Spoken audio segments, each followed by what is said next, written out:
que tu vas bien. Aujourd'hui, on se retrouve du coup dans ma vidéo organisation, comment je m'organise à mon quotidien, comment je m'organise pour la lecture, pour les vidéos. C'est une vidéo dont je te parlais du coup dans mon dernier vlog où je te demandais si ça t'intéressait ou pas. Vous avez été plusieurs à me dire que oui, ça vous intéressait. Donc, voici ma vidéo organisation. Je vais vraiment te parler de vraiment toute mon organisation, donc comment je m'organise au quotidien, les rendez-vous, les choses que j'ai à faire, etc. Comment je m'organise pour YouTube, pour Instagram, etc. Comment je m'organise pour suivre mes lectures et comment je m'organise par exemple pour la couture, pour le tricot. C'est vraiment pour te donner une vue d'ensemble de tout ce que je fais en fait pour rester organisée et pour pas perdre le fil. Alors je suis peut-être un petit peu extrême parce que j'ai quand même beaucoup de carnets. C'est quelque chose que j'adore, enfin vraiment avoir plein de carnets, c'est trop bien, je pense qu'on est plusieurs dans ce cas-là. Alors, on va commencer par vraiment mon organisation quotidienne pour suivre mon quotidien, etc. Alors, tout d'abord, le carnet que j'ai tout le temps avec moi, c'est mon agenda. Là, c'est de la marque My365 qui vend par internet. Pour le coup, c'est la première fois que je teste leur agenda et je suis vraiment pas déçue parce qu'il est vraiment topissime. Alors déjà, le format est top, c'est ultra pratique. Il y a différents formats, des plus grands, des plus petits sur leur site internet. Donc si ça t'intéresse de voir un peu plus en détail ce qu'ils ont, n'hésite pas. Je pense que l'année prochaine, je vais rester sur cette marque, mais je vais en essayer un autre. Celui-là, je le trouve vraiment top. Je vais te montrer un petit peu de toute façon, je te ferai des plans plus précis. Par exemple, chaque page... On a une page pour le mois avec nos objectifs, nos trackers, un petit espace de notes, etc. On a du coup un calendrier du mois où moi je note tous mes rendez-vous, tous les événements, les rendez-vous. Je les note là, ça permet de voir vraiment ce qui se passe dans le mois. Et ensuite après, on a les semaines classiques. Donc on a les semaines, on a un petit espace de notes, une petite to-do. Vraiment c'est super bien foutu. Moi j'aime beaucoup et en plus on peut vraiment décorer. Moi j'ai vraiment décoré chaque mois. Par exemple celui en Suède, voilà, ça donne un petit peu ça. Je colorie la petite frise, il y a des petites décorations dans les frises. Et après voilà, je m'amuse un petit peu à décorer tout ça. C'est vraiment top, donc ça permet d'allier vraiment le côté pratique puisque toute la mise en page est déjà faite et en même temps ça permet de laisser un petit peu place à sa créativité, ces espaces de coloriage et ces espaces vides, ça permet vraiment de se décharger un petit peu de créativité. Moi j'aime beaucoup, il est vraiment très bien foutu. Au début on a tout un système pour faire un point sur notre année. On a un visuel de l'année complet. Voilà, on fait des bilans de l'année. C'est vraiment super cool. On a des listes d'envie, de ce qui nous fait envie, etc. Vraiment, je le trouve vraiment bien foutu et il permet vraiment de bien visualiser son année, sa semaine, son mois. Donc moi je trouve ça vraiment super cool. Vraiment j'aime beaucoup ce format-ci. Et donc c'est un carnet que je prends avec moi tout le temps. Il est tout le temps dans mon sac à main. Je l'utilise alors autant pour du pro que pour du perso parce que pour le pro on n'a pas d'agenda dédié au boulot et je n'aime pas du tout l'agenda Outlook. Donc voilà, moi je suis papier pour l'agenda clairement, donc voilà, je l'utilise aussi pour noter ce que j'ai à faire au boulot. Il est vraiment bien foutu je trouve, vraiment il est très complet. Et de toute façon moi je peux pas faire sans un agenda sur moi partout parce que des fois on prend rendez-vous comme ça vite fait. Moi j'ai besoin de le noter, si je le note pas clairement je l'oublie. C'est vraiment la pièce maîtresse de mon organisation. Ensuite, pour ce qui est suivre mes dépenses, suivre mes comptes, suivre mes finances, en fait, j'ai un carnet. Là, en ce moment, je suis sur deux carnets puisque l'année 2023, au début, est sur celui-ci et après, est switché sur celui-ci parce que celui-ci est complet. Mais du coup, là, pour le coup, c'est à la base un carnet vraiment tout vide, hein, tout blanc. Il n'y a rien dedans. Voilà, c'est vraiment un petit carnet comme ça. Dans ce petit carnet-là, je note une partie, toutes les lectures que je fais en 2023 avec du coup mon nombre de pages, les mois, etc. Donc ça me permet de suivre. Alors cette année j'ai eu un peu de mal à tout noter, mais enfin le principal y est quand même. J'ai une partie aussi sur les films et séries du coup que je regarde. Là aussi c'est pareil, c'est noté de façon très aléatoire, mais bon, ça fonctionne quand même. Et après, du coup, on attaque au mois où je note vraiment toutes les dépenses avec un code couleur, ce qui est les charges fixes, le loyer, l'eau, l'électricité, tout ça, les courses, ce qui est plaisir, ce qui est imprévu, etc. Et après, je fais mon total, je vois ce que j'ai dépensé et après, je calcule du coup les économies que j'ai fait. Ça je le fais tous les mois en début de mois pour le mois précédent pour vraiment être clair et voir ce sur quoi je dépense le plus et ce sur quoi je pourrais faire des économies et du coup si j'arrive ou pas à faire des économies. Moi ça, ces carnets-là, je les ouvre qu'une fois par mois et ça m'aide vraiment à visualiser, de faire mes comptes en fait, ça m'aide vraiment à visualiser ce que je dépense effectivement et où l'argent va aussi. Je sais que quasiment personne ne le fait, mais moi je trouve ça hyper pratique, ça permet de vraiment bien visualiser ce qu'on dépense et de contrôler un petit peu mieux ses dépenses. Si je vois que sur un mois j'ai vraiment fait pas mal de dépenses, et je sais que le mois suivant il va falloir que je compense un petit peu, que je m'adapte un petit peu. Là par exemple pour août j'ai pas mal dépensé, et du coup je sais que pour septembre il va falloir que je fasse un petit peu attention. Pour la vie quotidienne aussi, j'ai ce petit carnet qui est donc un répertoire. Et pour le coup, je ne vais pas du tout te l'ouvrir pour te le montrer, puisque dans ce petit carnet, je note tous mes mots de passe. Voilà, tous mes mots de passe hyper importants. Je note les mots de passe des impôts, je note les mots de passe de l'eau, d'électricité, de EDF, je note les mots de passe pour diverses choses, pour des comptes en ligne, voilà, vraiment tous les mots de passe qu'on peut avoir besoin parce qu'il y en a tellement à retenir et soit on met le même partout, mais dans ce cas, une fois que quelqu'un a hacké ton mot de passe, il a accès à tout. Soit tu changes, moi j'essaie de changer, de faire des petites variantes ou de changer complètement, voilà, et des fois, j'arrive pas à retenir, j'ai pas de mémoire pour ça. Donc, petit carnet. C'est vraiment super, ça permet de tout avoir sous la main en fait. C'est un petit carnet, quand je suis chez moi, je le laisse chez moi. Mais dès que je bouge, que je pars en vacances, que je pars en week-end, je le prends avec moi parce que au moins comme ça j'ai tous mes mots de passe sous la main. Sait-on jamais des fois qu'il y ait une urgence, qu'il y ait besoin de se connecter à je ne sais trop quel compte, et au moins j'ai le mot de passe sous la main. Et du coup c'est un carnet auquel il faut faire très attention par contre, faut pas le laisser traîner ni rien quoi. Et j'ai un dernier carnet qui me sert clairement de carnet de brouillon, voilà, c'est je sais pas trop où noter quelque chose ou quoi, je le note là-dedans. C'est vraiment là où je note vraiment tout ce qui rentre pas ailleurs en fait, ça finit là. Ensuite, avant de passer à l'organisation, lecture, YouTube, etc., je vais te présenter un carnet que je n'ai pas encore entamé. C'est ce carnet-ci que je vais dédier du coup aux visites. En fait, je me rends compte que je fais une visite, je kiffe, j'apprends plein de trucs, c'est vraiment super bien. Visite culturelle, je parle. Voilà, je visite un château, je visite une grotte, vraiment je kiffe, j'adore. Et je me rends compte que quelques jours après, il y a déjà plein de trucs que j'ai oubliés. Alors que c'est des infos que j'aimerais bien me souvenir.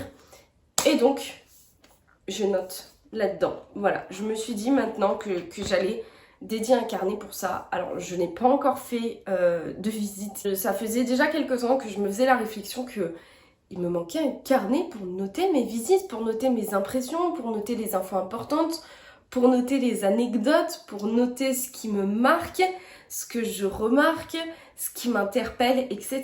J'avais envie de garder en fait une trace vraiment concrète de toutes ces visites. Et donc là, je me suis dit que voilà, j'ai ramené un beau carnet de Suède.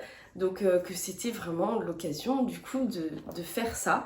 Donc pour l'instant, il dort, il attend bien patiemment, mais il va servir, ça c'est sûr et certain. Ensuite, on va passer du coup à mon organisation lecture, mon carnet de lecture, tout simplement. Mon carnet de lecture, maintenant, je l'ai longtemps fait sur des carnets, tout simples, où je notais, alors des carnets de ce format-ci ou des carnets format A4. Voilà, où je notais en fait, du coup, voilà, tac, tac, tac, tac, mon résumé, mon avis lecture, et puis ça s'arrêtait là. Et sauf que je me suis rendu compte que, en fait, le carnet, c'était assez restrictif, parce qu'on peut pas changer les pages d'ordre, parce que bah, le carnet est fini, et bah du coup, bah c'est fini. Donc j'ai décidé de passer sur un classeur en fait. Pour l'instant ça me convient tout à fait. J'ai fait une jolie petite page de garde. Et en fait du coup maintenant j'ai des pages volantes pour écrire mes lectures. J'ai fait une page saga en cours où je note vraiment quelle saga j'ai en cours, à quel tome je suis, quelle saga est terminée ou pas. Ensuite, j'ai des pages aussi de challenge où je mets les catégories des challenges et je note les livres que j'ai envie de lire. Et après, et bah, tout simplement, j'ai une feuille par livre où je décore un peu vraiment dans l'ambiance du livre et je note après mon avis, tout simplement, lecture. Je mets le résumé et je mets mon avis, ce que j'en ai pensé. Et comme ça, quand je lis des sagas où je sens que j'ai un petit peu oublié ce qui s'était passé avant, et ben je lis le résumé, je me remets vite fait tout ça en tête. Et après c'est bon, c'est reparti quoi.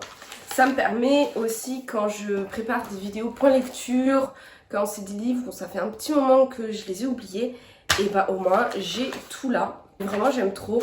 Ça me permet aussi de faire une décoration en accord avec l'univers du livre et tout. Et vraiment j'aime trop, ça me détend de faire ça aussi. Et ça permet vraiment de garder une trace de toutes ces lectures. Et vraiment j'aime beaucoup ce format-ci.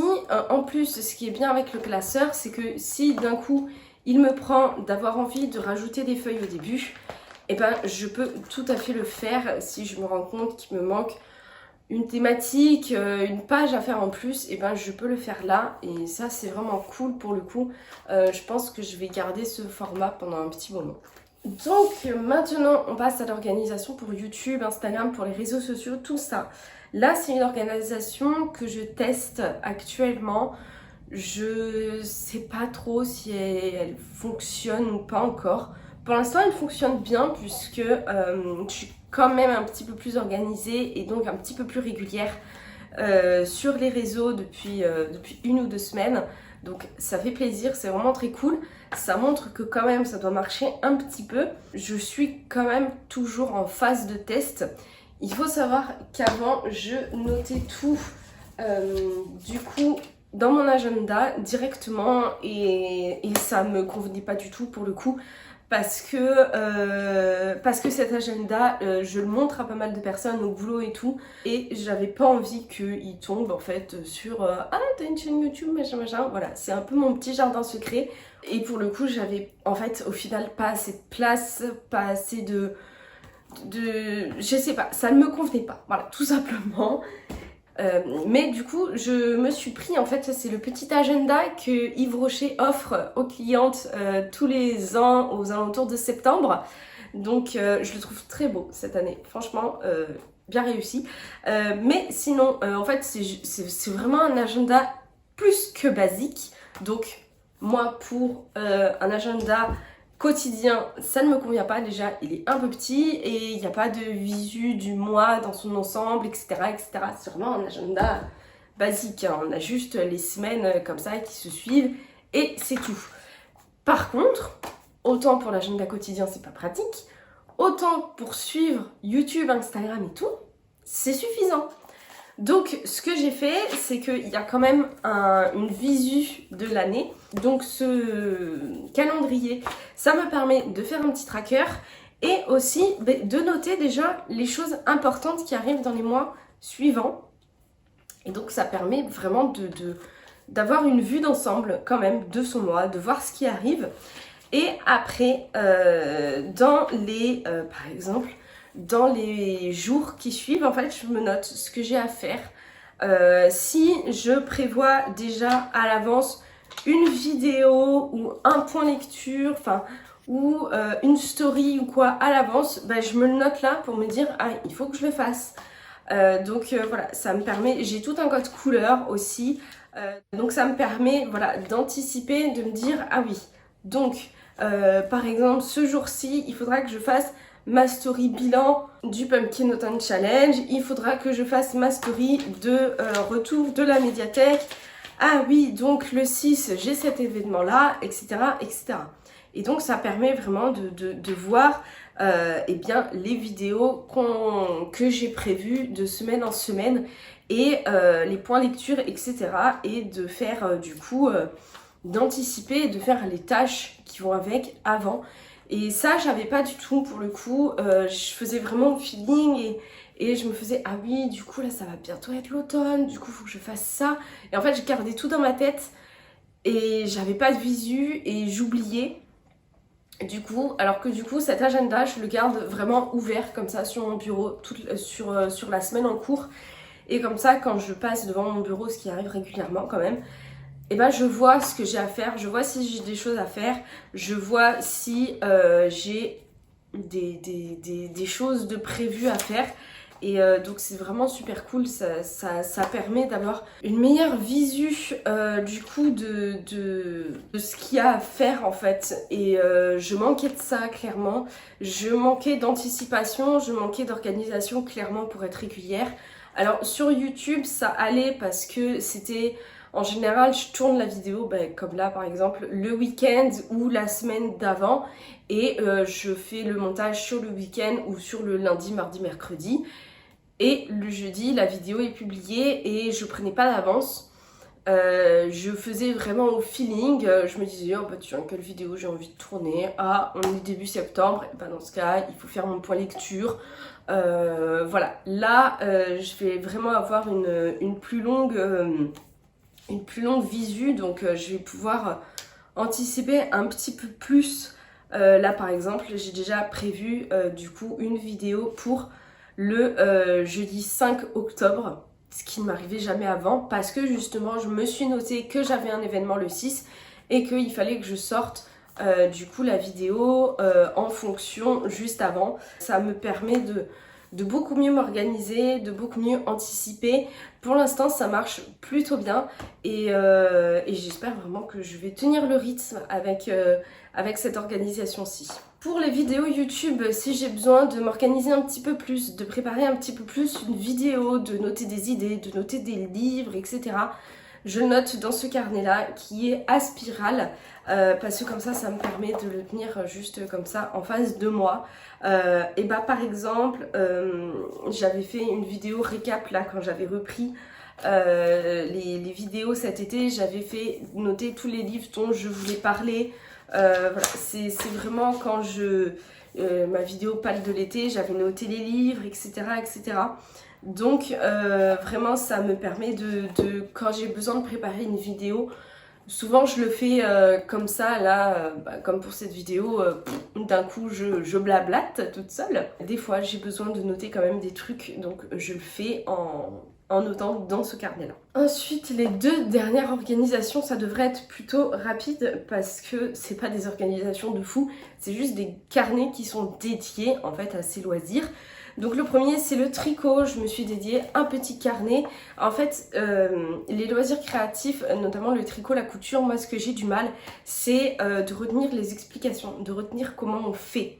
Par exemple le montage, la couture des pulls terminés, j'oublie à chaque fois. Donc petit carnet, on note. Où je note du coup, alors bon, évidemment il n'est pas bien rempli celui-là, où je note du coup comment on rabat les mailles, comment on fait des diminutions, des augmentations, etc. Les types de points, le point mousse, les codes 1-1, etc. Tout ça. Bon, maintenant j'ai enregistré, ça va. Mais voilà, je me note en fait tout ce que j'ai besoin de retenir, de technique et tout. Je me les note à ma sauce, au moins moi je comprends ce que j'écris. Et je suis aussi du coup quand il faut faire un certain nombre de mailles et un certain nombre de diminutions ou d'augmentations avec un motif, etc. Je me note tout là-dedans aussi, ça me permet de suivre du coup mon tricot et de savoir où j'en suis. Donc j'ai l'explication papier de la marque de Bergère de France, de Fil d'Art. Et après, j'ai ce petit carnet où je note du coup quand j'ai des interrogations sur la technique, quand voilà, j'ai besoin de retenir quelque chose ou quand il faut faire les diminutions, augmentations. Je note comme ça, je ne me perds pas et je reste organisée et j'arrive à faire mon joli petit pull. Et maintenant que je commence un petit peu la couture, mais enfin depuis le dernier cours, j'ai rien fait en couture, mais je compte bien rester assidue et progresser dans cette matière-ci, dans ce loisir-ci. J'ai quand même gardé mon petit carnet dédié à la couture du coup où je note et bah j'ai noté quelques trucs de vocabulaire, j'ai noté les différents tissus, j'ai noté des mesures pour faire les pochettes à livres. J'ai noté de comment faire, quelles sont les étapes pour faire une pochette à livre toute simple, etc.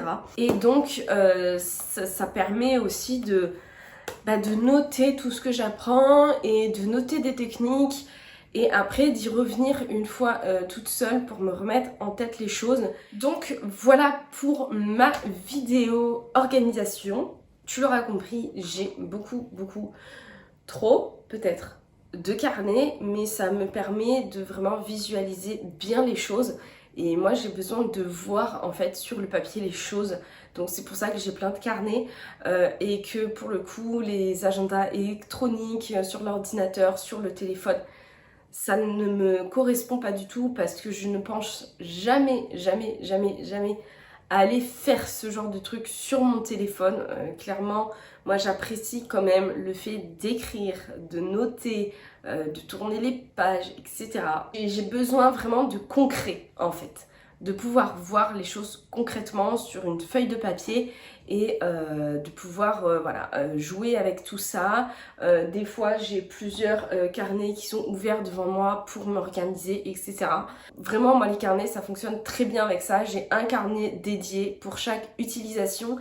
Et d'ailleurs l'année prochaine je vais avoir le beau calendrier mural de Caro From Land. Donc celui-ci je pense que je vais l'utiliser pour tout ce qui est anniversaire et événements perso comme ça parce que les anniversaires c'est quelque chose que pour le coup je n'ai pas du tout en notation dans aucun de mes carnets et que donc je les oublie. Voilà, vu que je n'ai pas de tête en fait, je note tout et je n'ai rien pour les anniversaires. Donc prochaine étape d'amélioration, le beau calendrier de Caro From Land pour noter les anniversaires, les fêtes, tout ça, tous ces trucs que typiquement moi j'oublie.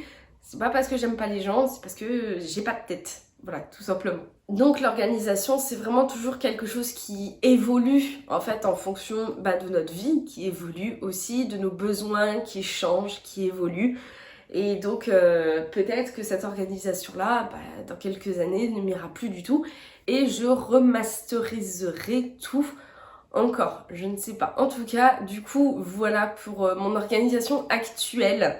Et j'espère que du coup ça t'aura un peu donné des idées, que ça t'aura un peu éclairé sur certains points, que tu auras trouvé des idées qui te manquaient toi peut-être pour être un petit peu plus organisée. J'espère que cette vidéo t'aura plu et nous du coup on se retrouve dans une prochaine vidéo qui parlera de livres cette fois-ci, normalement, je l'espère. En attendant, je te souhaite de très bonnes lectures, à bientôt.